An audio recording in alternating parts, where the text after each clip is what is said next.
So Emily, how does it feel to be hired after all your relentless pestering? Hi, Tom. That's Big Boss Brewster to you. Does it have to be? Yes. Okay, sure. Yeah, no, it feels good. Everyone being nice to you? No one's brought up our past Australian hire, have they? Have they? No? That's for the best.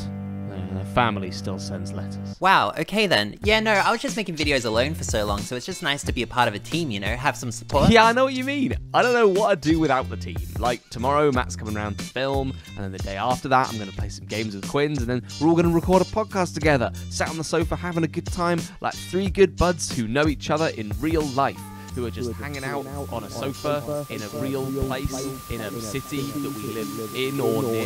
It's going to be so good. Emily, are you okay? In this video, I'll be reviewing 5 solo games. They're not all exclusively solo games, but that's how I've decided to play them for the purposes of this review. By choice. It was by choice.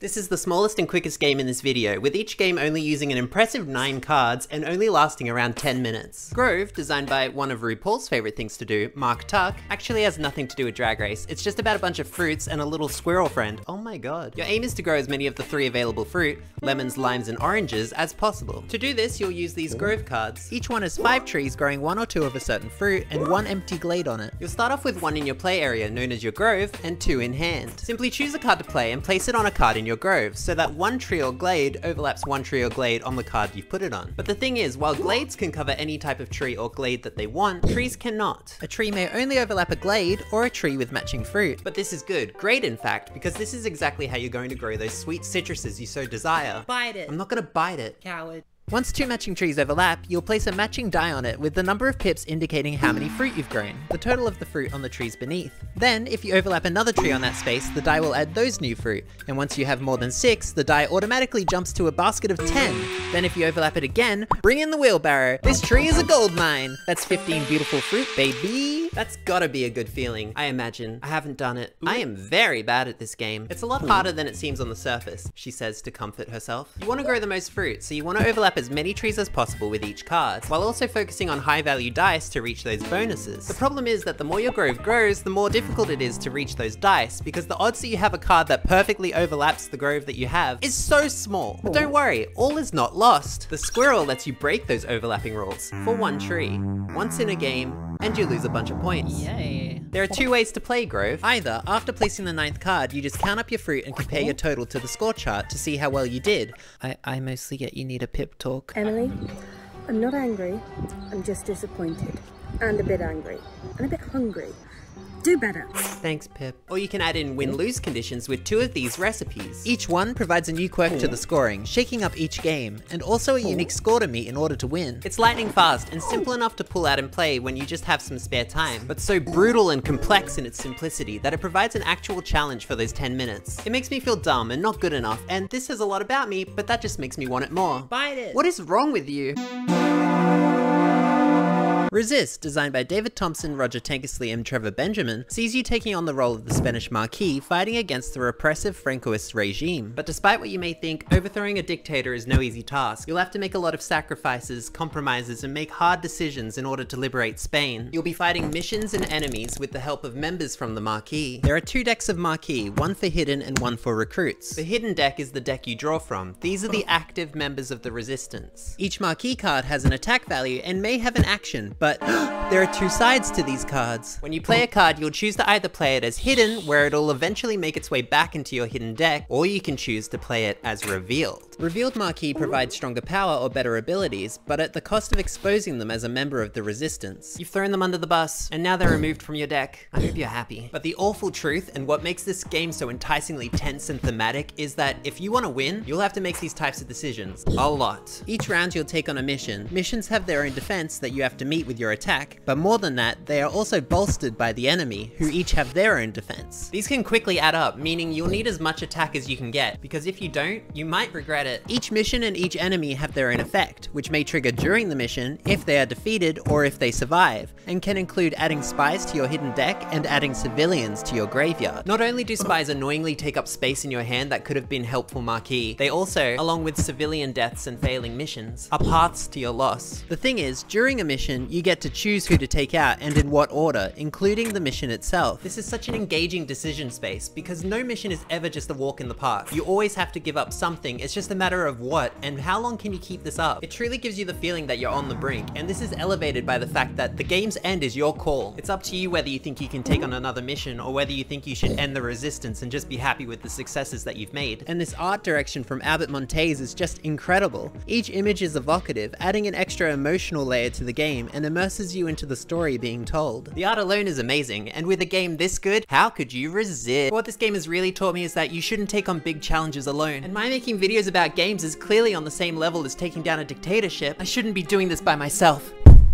I made a friend. Their name's Pair, because they pair well with the socially inept. Hello? Hello? Oh, hi Tom. Big Boss Brewster. So I was just reading your script, and I don't know if I'm reading too much into this, but you're coming across very sad. Oh really? Don't know where you're getting that from. I'm so alone. Oh god, I'm so alone. Oh no, that'll make sense in the edit. There'll be text flying in everywhere. It'll be very lighthearted. Oh, okay, good. As long as you're fine. Yeah, of course. What, you think I want to be in England with you guys or something? What would give you that idea? It's just a coincidence. Next Station London, designed by Matthew Dunstan, is a fantastic flip and write game that comes in a lovely little clicky little box.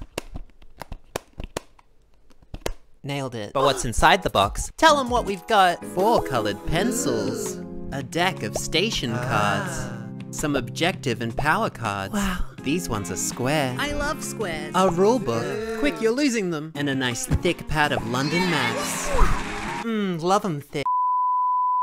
Sorry, still getting used to this. During the game, you'll use 1 pencil at a time to sketch on your map and create your own subway network across the city, gaining points for meeting certain criteria in its overall construction. It's called a flip and write because that's what you'll do. Starting from the station matching a pencil's color, you'll flip over a station card and then write, more like draw, but a line from that station to a station on the map matching the shape on the card. There are a few rules on how to do this. The stations must be directly connected by these dotted ghost lines, and you may not travel alongside or through a network line you've previously drawn, I mean written. Each new line extension must come from one of the endpoints of your line, unless you flip over the railroad switch card, which will let you start a new section from any station on your line, like some horrid unnatural growth. You'll keep flipping and adding to your line until you flipped over the 5th pink underground card. That line is now done. Switch to the next pencil, shuffle the cards back up, and repeat until you've gone through all 4 colors. So you're probably thinking, oh cool, I'll make a clean and tidy network where my lines are nice and separate from each other. No need to complicate things, and you can.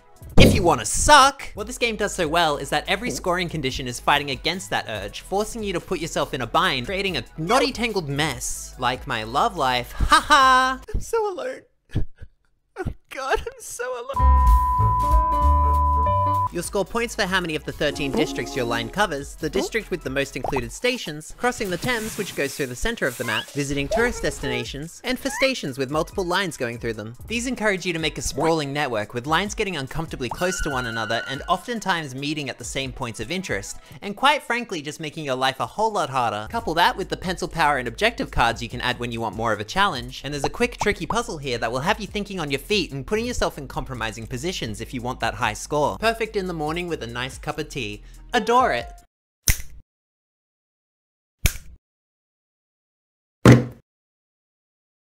For Northwood is the answer to the question, what if a children's book hated you and had a smile on its face while doing it? This solo trick-taking game by Will Sue is as adorable as it is thoughtful and tight. I often get described the same way. In one of the cutest themes of diplomacy possible, your aim is to befriend as many rulers as you can by engaging them in riveting conversation. Oh cool, yeah, I know how to talk to people, that's fine! But it's actually something much more up my alley, because we're gonna trick them into being our friends, perform tricks to make them our friends. Forget I said anything. With 8 cards in your hand, with 4 suits going from 1 to 8, you'll pick a ruler to engage with and have to win as many tricks as the number below them. No more, no less. Viewer, sorry, be a professional, Emily. To quickly cover what a trick looks like, you flip over the top card of the deck, and you'll have to respond with a card from your hand. If you can play a card with the same suit, you must, and will win the trick if it's the same suit and you have the higher number. The suit of the ruler indicates the trump card, which is a way for you to win even if you have a lower number if any other suit is played. If you've won the exact right number of tricks once your hand runs out, you've just made a friend. Must be nice. I'm kidding, I can make friends. They all just live on the other side of the world and all hang out without me, and technically I work for them, so I'll never know if they actually like me or whether they just see me as a potential for furthering the growth of their brand.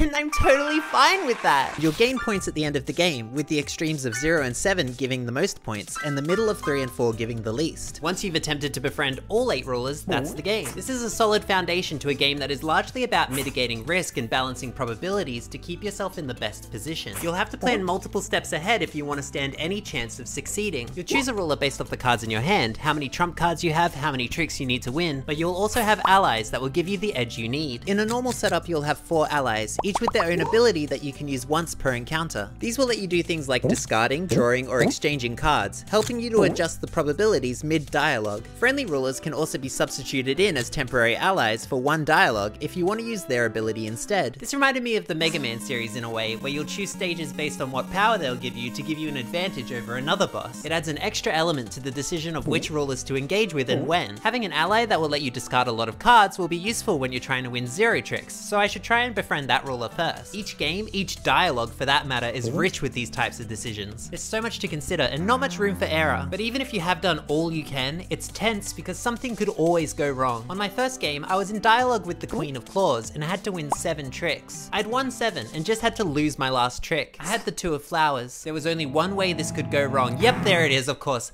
Of course, the 1 of flowers. Cool! But then I thought, that's fine. I befriended 6 of the 8 rulers. That seems pretty good. Then the game laughed in my face and whispered in my ear, I own you. I'd lost by 1 point, but that's all it takes. I was able to win from there, and it's amazing to me how clean and punchy this game is for something that can just be played with a standard deck of cards. So impressive. There's so much variability as well, with all the rulers and allies on offer. And there's a little booklet with challenge scenarios. I haven't tried them all, but some of the later ones sound wild! It's a bit of a solo game must-have, particularly if you like trick-taking, obviously. But that first game will forever haunt me, will sue. I will sue for psychological damages. Lawyer up!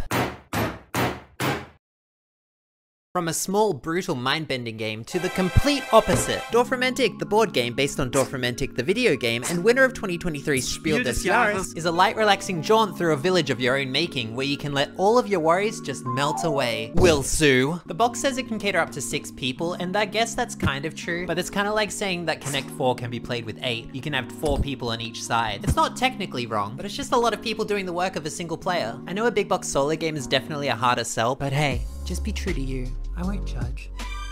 This is a tile laying game, and each tile has landscapes corresponding to each side. There's forest, grain, village, and the neutral meadows. Boring. Tiles may also have a railway or a river running through them. You'll be drawing tiles and placing them side by side. While it doesn't matter whether the landscapes match, if you have a river or a rail on that side, it must continue on and can't come to an abrupt stop. You'll be doing this to meet tasks set by task tiles. You'll always have 3 task markers in play, which will have a number and correspond to a feature. For example, this marker shows 4 grain. All you have to do is create a territory of grain, including that tile that consists of exactly 4 tiles, and you've completed the task. You then take the marker as points and place down a new task tile to get back up to 3 active tasks. There are also these flags which correspond to the 3 landscape types, which will gain you points at the end of the game for how big of a closed off territory you made containing them. It's that easy. That's literally it. To begin with, you see, this is a campaign game. The more you play, the more you'll progress through the campaign and unlock all sorts of goodies hidden inside these deliciously tempting boxes.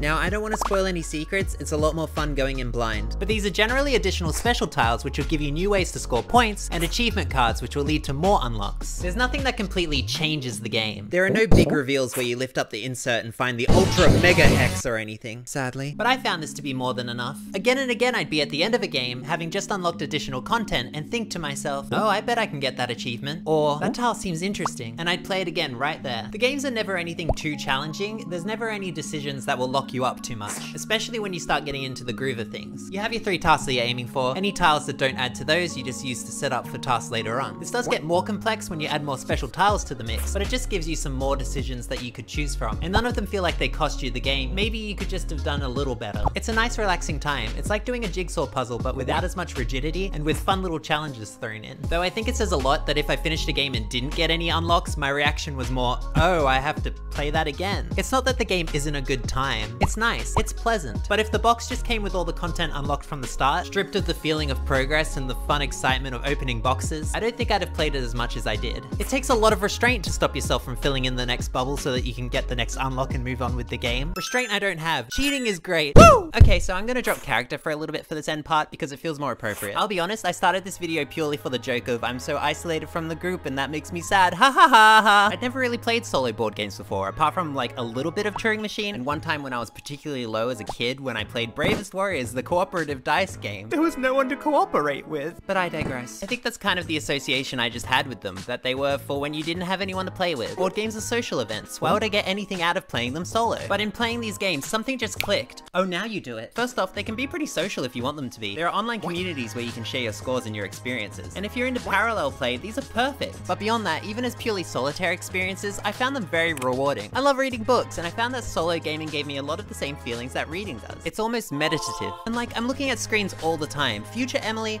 are you sick of looking at screens editing this? She can't even bring herself to put text on the screen. I had a great time with them, and if you've been thinking about getting into solo gaming, I'd highly recommend it. I know I will. Like you got a choice. Oh no, Tom, it's okay. We can break character now. Character? What character? I don't like two-faced people, Emily. You're fired. I'm only kidding. You're not fired. Don't worry. You're not fired. It's fine. Because you were never hired. You never hired in the first place. You weren't even an intern. Until I hire you right now. Until I fired you, which I did earlier, and I'm doing now. You're fired. Or are you hired? It's fun, isn't it? It's fun to have fun. That's so true, Tom. Hi, do you like your money? That's a shame, because so do we. Shut Up and Sit Down's growing, trying new things. I'm one of them. And if you want to help support that journey, you can follow the link in the description below to become a donor, where you'll also get access to bonus content. I already have a whole other review up on there that you can watch early, that my mum described as, "That's nice, honey." Become a Shut Up and Sit Down donor if you wanna. Bye.